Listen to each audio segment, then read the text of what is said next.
The Story of Civilization, Volume 1, Our Oriental Heritage, Part 1, by Will Durant.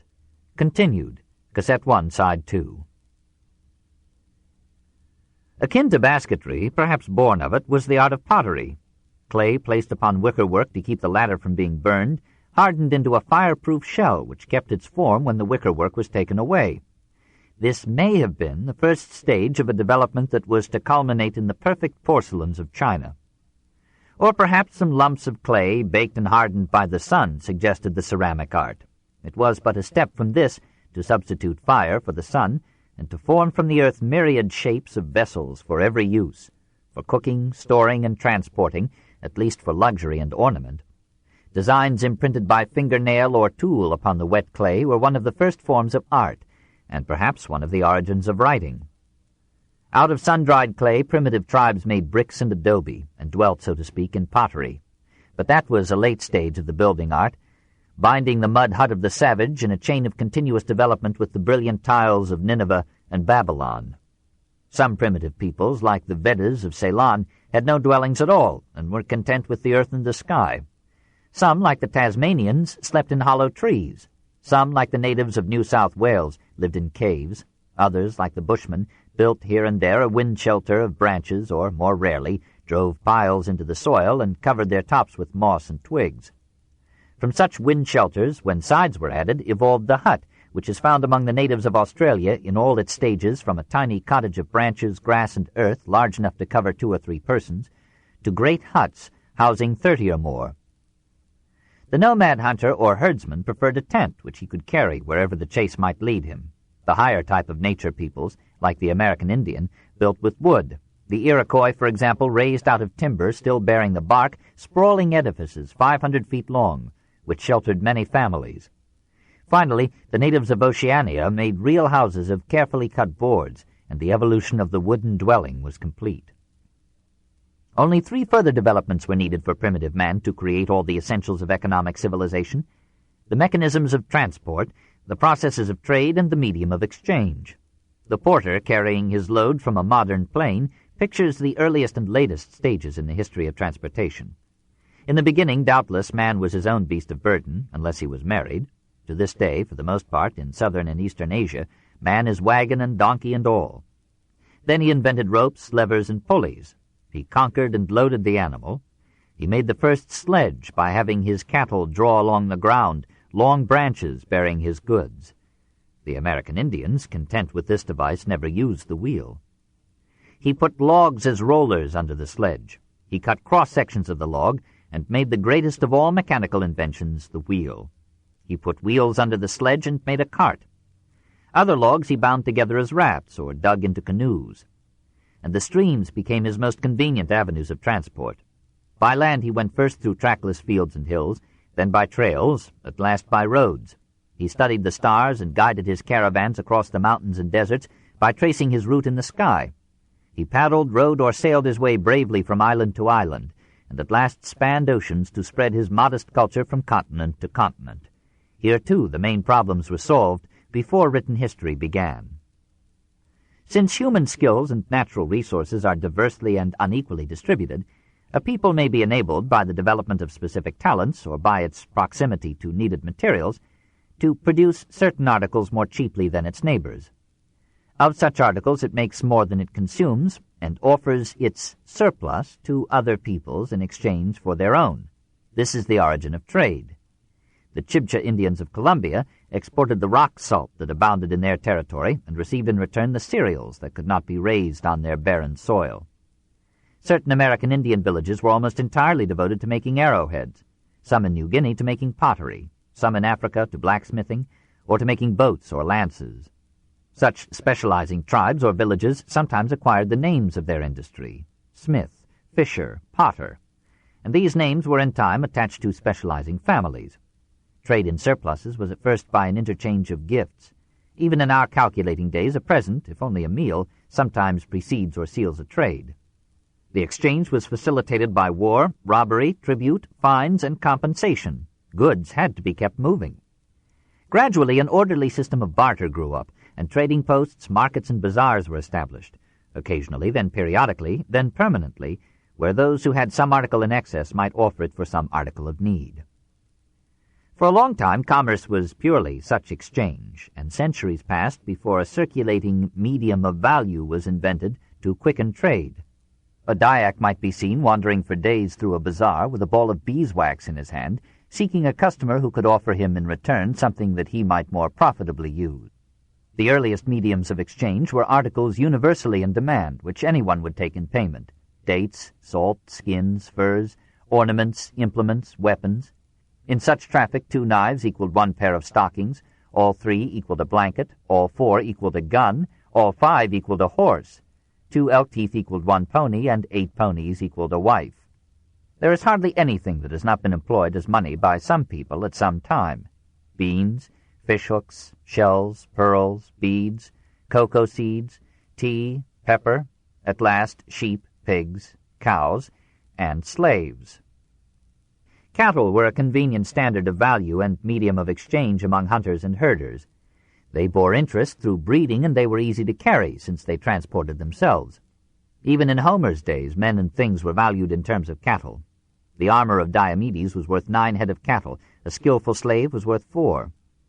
The Romans used kindred words, pecus and pecunia, for cattle and money, and placed the image of an ox upon their early coins. Our own words capital, chattel, and cattle go back through the French to the Latin capitale, meaning property, and this in turn derives from caput, meaning head, i.e. of cattle.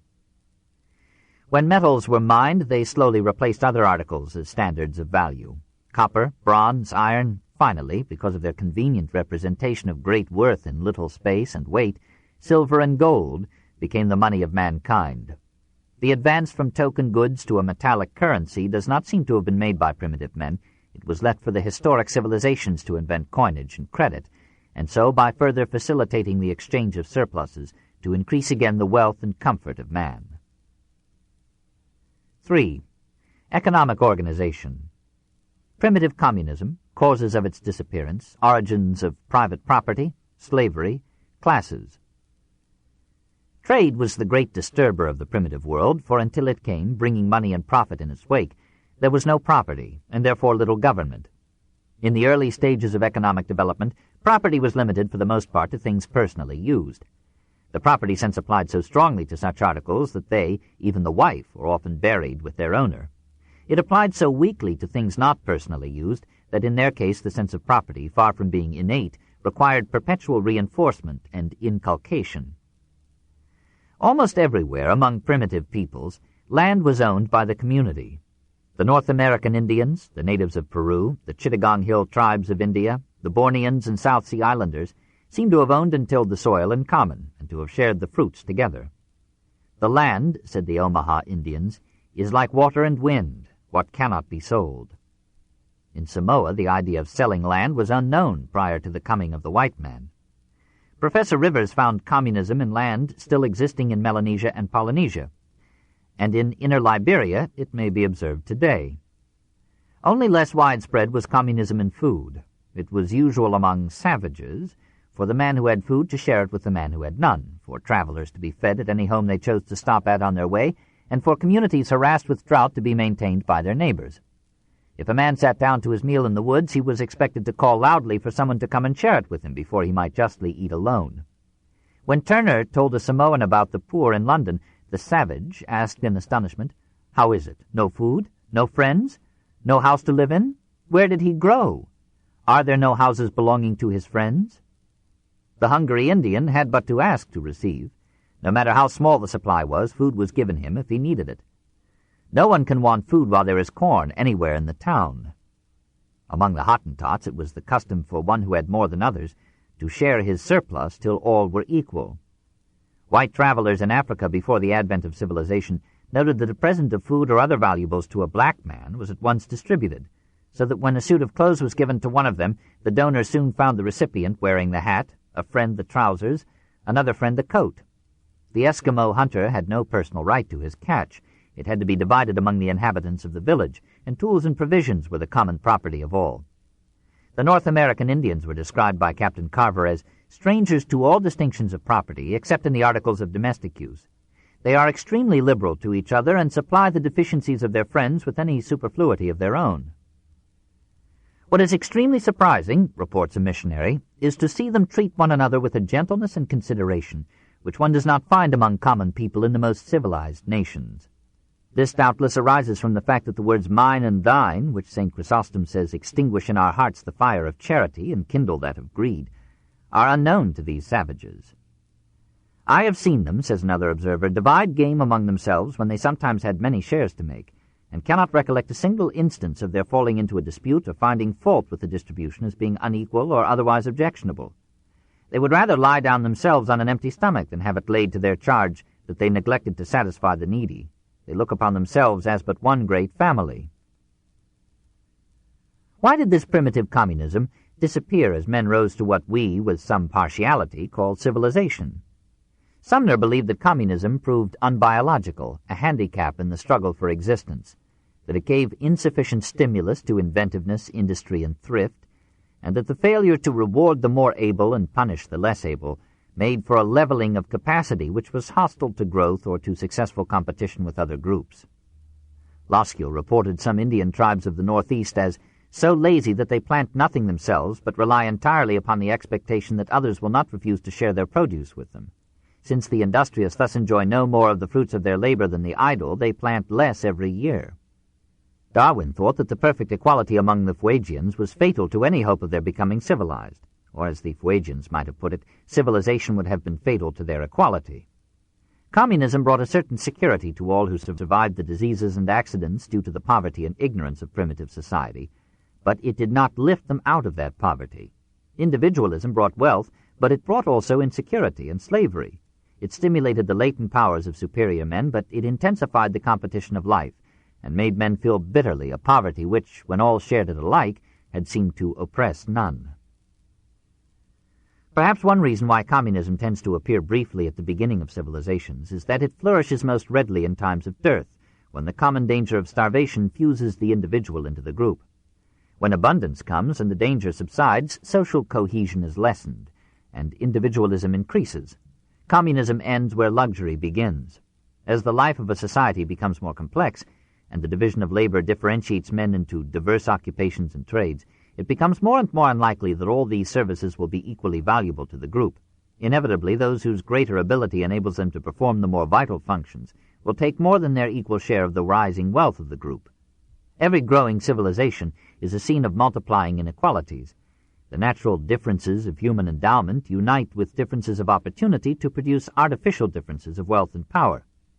And where no laws or despots suppress these artificial inequalities, they reach at last a bursting point, where the poor have nothing to lose by violence, and the chaos of revolution levels men again into a community of destitution.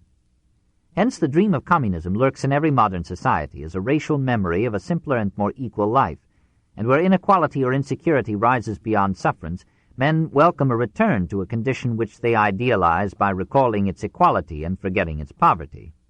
Periodically, the land gets itself redistributed, legally or not, whether by the Gracchi in Rome, the Jacobins in France, or the communists in Russia. Periodically, wealth is redistributed, whether by the violent confiscation of property or by confiscatory taxation of incomes and bequests. Then the race for wealth, goods, and power begins again, and the pyramid of ability takes form once more. Under whatever laws may be enacted, the abler man manages somehow to get the richer soil, the better place, the lion's share. Soon he is strong enough to dominate the state and rewrite or interpret the laws, and in time the inequality is as great as before. In this aspect, all economic history is the slow heartbeat of the social organism, a vast systole and diastole of naturally concentrating wealth and naturally explosive revolution. Communism could survive more easily in societies where men were always on the move and danger and want were ever present. Hunters and herders had no need of private property and land, but when agriculture became the settled life of men, it soon appeared that the land was most fruitfully tilled when the rewards of careful husbandry accrued to the family that had provided it.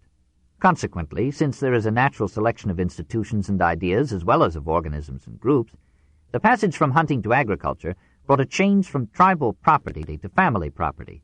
The most economical unit of production became the unit of ownership. As the family took on more and more a patriarchal form, with authority centralized in the oldest male, property became increasingly individualized and personal bequest arose. Frequently, an enterprising individual would leave the family haven, adventure beyond the traditional boundaries, and by hard labor reclaim land from the forest, the jungle, or the marsh. Such land he guarded jealously as his own, and in the end society recognized his right and another form of individual property began. As the pressure of population increased and older lands were exhausted, such reclamation went on in a widening circle until, in the more complex societies, individual ownership became the order of the day. The invention of money cooperated with these factors by facilitating the accumulation, transport, and transmission of property. The old tribal rights and traditions reasserted themselves in the technical ownership of the soil by the village community or the king, and in periodical redistributions of the land. But after an epoch of natural oscillation between the old and the new, private property established itself definitely as the basic economic institution of historical society. Agriculture, while generating civilization, led not only to private property but to slavery. In purely hunting communities, slavery had been unknown. The hunters' wives and children sufficed to do the menial work. The men alternated between the excited activity of hunting or war and the exhausted lassitude of satiety or peace. The characteristic laziness of primitive peoples had its origin, presumably, in this habit of slowly recuperating from the fatigue of battle or the chase. It was not so much laziness as rest. To transform this spasmodic activity into regular work, two things were needed: the routine of tillage and the organization of labor. Such organization remains loose and spontaneous where men are working for themselves. Where they work for others, the organization of labor depends, in the last analysis, upon force.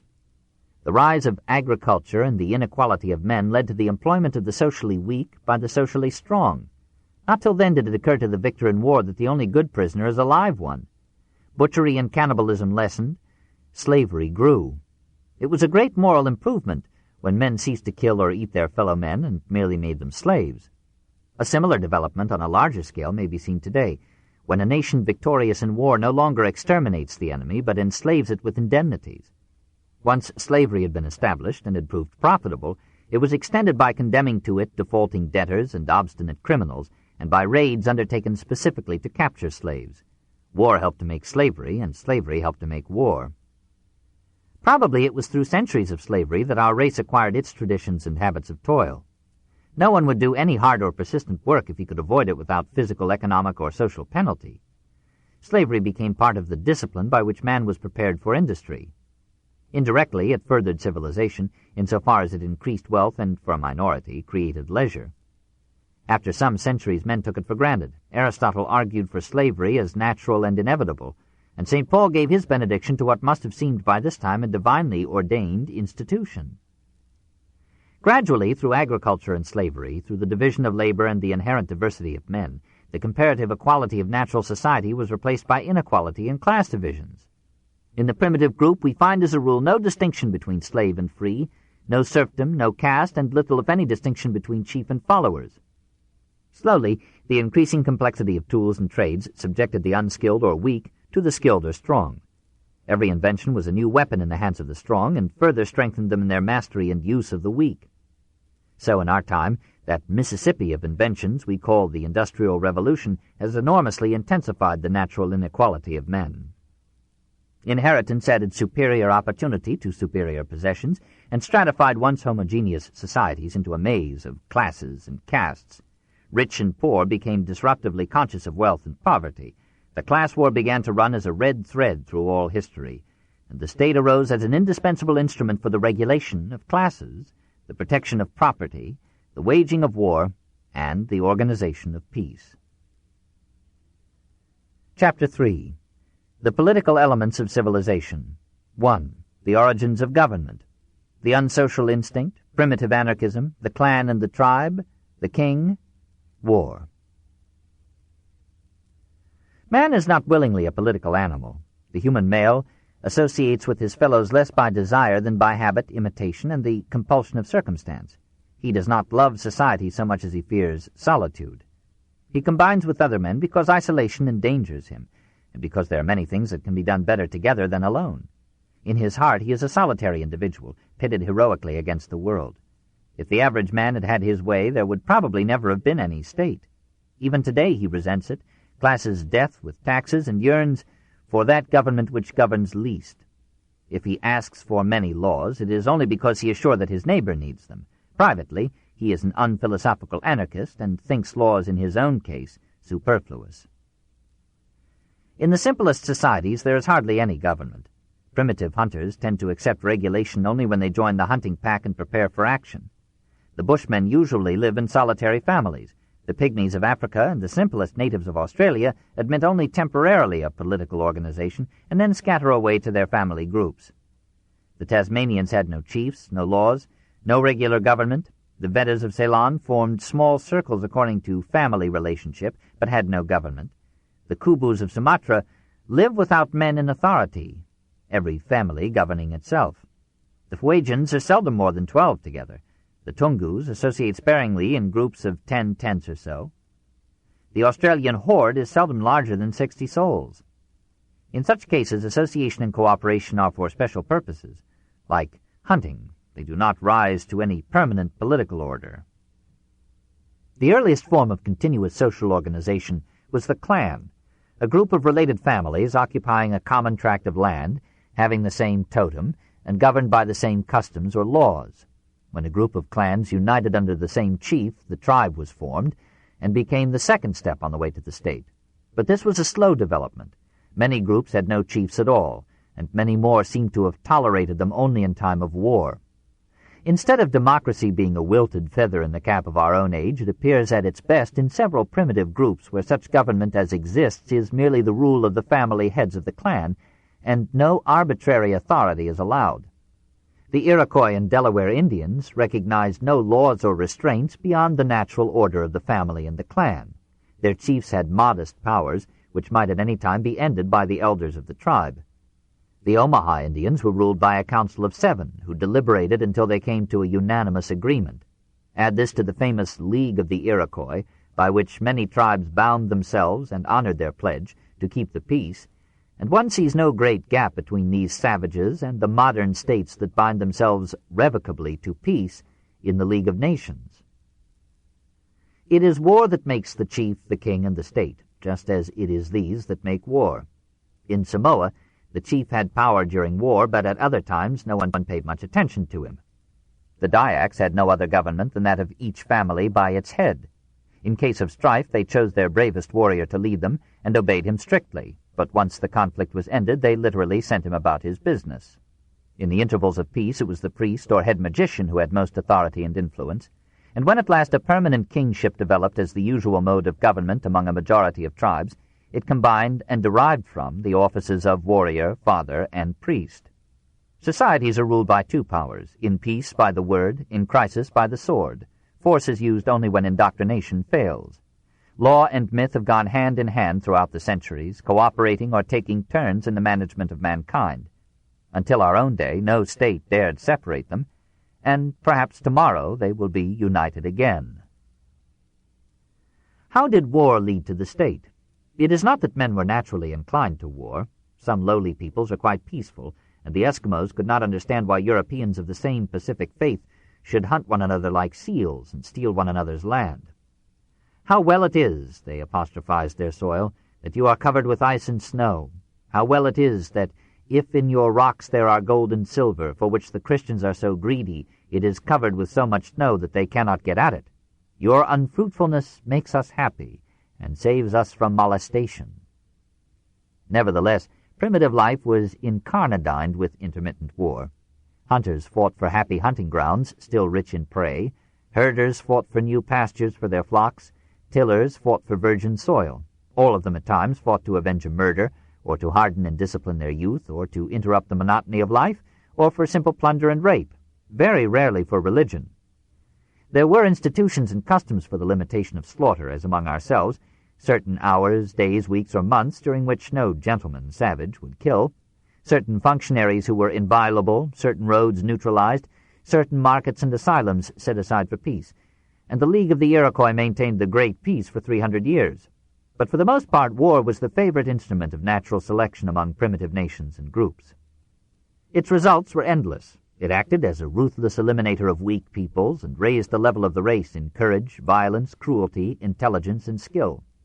It stimulated invention, made weapons that became useful tools, and arts of war that became arts of peace. How many railroads today begin in strategy and end in trade?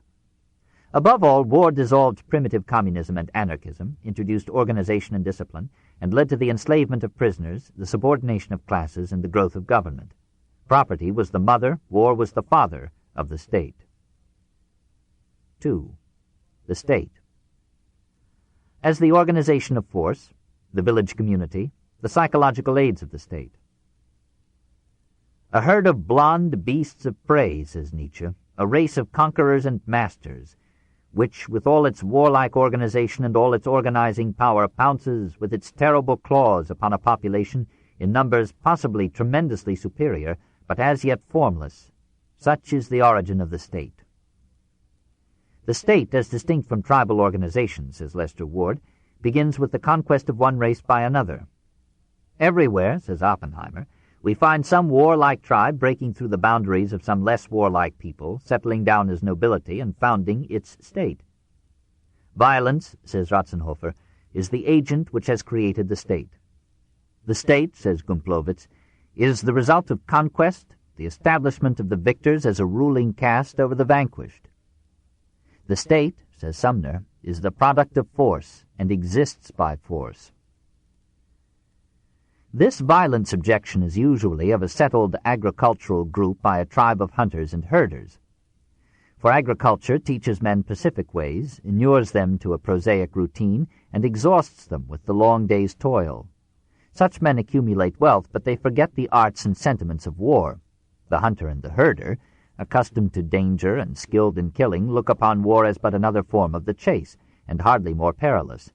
When the woods cease to give them abundant game, or flocks decrease through a thinning pasture, they look with envy upon the ripe fields of the village.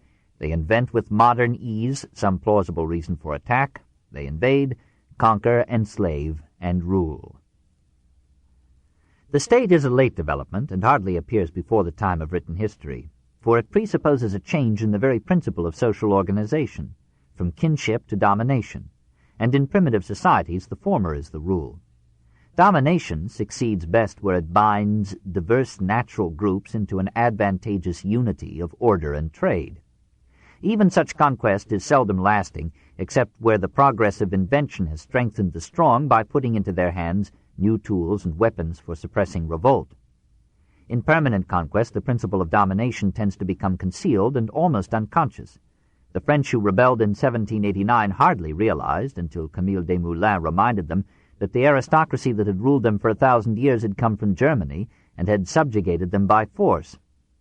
Time sanctifies everything. Even the most arrant theft in the hands of the robber's grandchildren becomes sacred and inviolable property. Every state begins in compulsion, but the habits of obedience become the content of conscience, and soon every citizen thrills with loyalty to the flag. The citizen is right, for however the state begins, it soon becomes an indispensable prop to order. As trade unites clans and tribes, relations spring up that depend not on kinship but on contiguity, and therefore require an artificial principle of regulation. The village community may serve as an example. It displaced tribe and clan as the mode of local organization and achieved a simple, almost democratic government of small areas through a concourse of family heads. But the very existence and number of such communities created a need for some external force that could regulate their interrelations and weave them into a larger economic web. The state, ogre though it was in its origins, supplied this need. It became not merely an organized force, but an instrument for adjusting the interests of the 1,000 conflicting groups that constitute a complex society. It spread the tentacles of its power and law over wider and wider areas, and though it made external war more destructive than before, it extended and maintained internal peace. The state may be defined as internal peace for external war. Men decided that it was better to pay taxes than to fight among themselves, better to pay tribute to one magnificent robber than to bribe them all. What an interregnum meant to a society accustomed to government may be judged from the behavior of the Baganda, among whom, when the king died, every man had to arm himself, for the lawless ran riot, killing and plundering everywhere. Without autocratic rule, as Spencer said, the evolution of society could not have commenced. A state which should rely upon force alone would soon fall, for though men are naturally gullible, They are also naturally obstinate, and power, like taxes, succeeds best when it is invisible and indirect. Hence the state, in order to maintain itself, used and forged many instruments of indoctrination, the family, the church, the school, to build in the soul of the citizen a habit of patriotic loyalty and pride. This saved 1,000 policemen and prepared the public mind for that docile coherence which is indispensable in war. Above all, the ruling minority sought more and more to transform its forcible mastery into a body of law which, while consolidating that mastery, would afford a welcome security and order to the people, and would recognize the rights of the subject sufficiently to win his acceptance of the law and his adherence to the state. 3. Law. Lawlessness, law and custom, revenge, fines, courts, ordeal, the duel, punishment, primitive freedom. Law comes with property, marriage, and government. The lowest societies manage to get along without it. "I have lived with communities of savages in South America and in the East," said Alfred Russel Wallace, "who have no law or law courts but the public opinion of the village freely expressed. Each man scrupulously respects the rights of his fellows, and any infraction of those rights rarely or never takes place. In such a community all are nearly equal." Herman Melville writes similarly of the Marquesas Islanders. "During the time I have lived among the Typees, no one was ever put upon his trial for any violence to the public. Everything went on in the valley with a harmony and smoothness unparalleled, I will venture to assert, in the most select, refined, and pious associations of mortals in Christendom. The old Russian government established courts of law in the Aleutian Islands, but in 50 years those courts found no employment. Crime and offenses, reports Brinton, was so infrequent under the social system of the Iroquois that they can scarcely be said to have had a penal code. Such are the ideal, perhaps the idealized, conditions for whose return the anarchist perennially pines. Certain amendments must be made to these descriptions. Natural societies are comparatively free from law, first because they are ruled by customs as rigid and inviolable as any law, and secondly because crimes of violence in the beginning are considered to be private matters and are left to bloody personal revenge. Underneath all the phenomena of society is the great terra firma of custom, that bedrock of time-hallowed modes of thought and action which provides a society with some measure of steadiness and order through all absence, changes, and interruptions of law. Custom gives the same stability to the group that heredity and instinct give to the species, and habit to the individual. It is the routine that keeps men sane. For if there were no grooves along which thought and action might move with unconscious ease, the mind would be perpetually hesitant and would soon take refuge in lunacy. The law of economy works in instinct and habit, in custom and convention. The most convenient mode of response to repeated stimuli or traditional situations is automatic response. Thought and innovation are disturbances of regularity, and are tolerated only for indispensable readaptations or promised gold.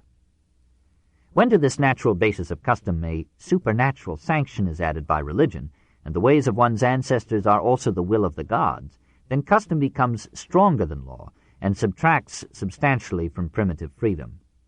To violate law is to win the admiration of half the populace, who secretly envy anyone who can outwit this ancient enemy.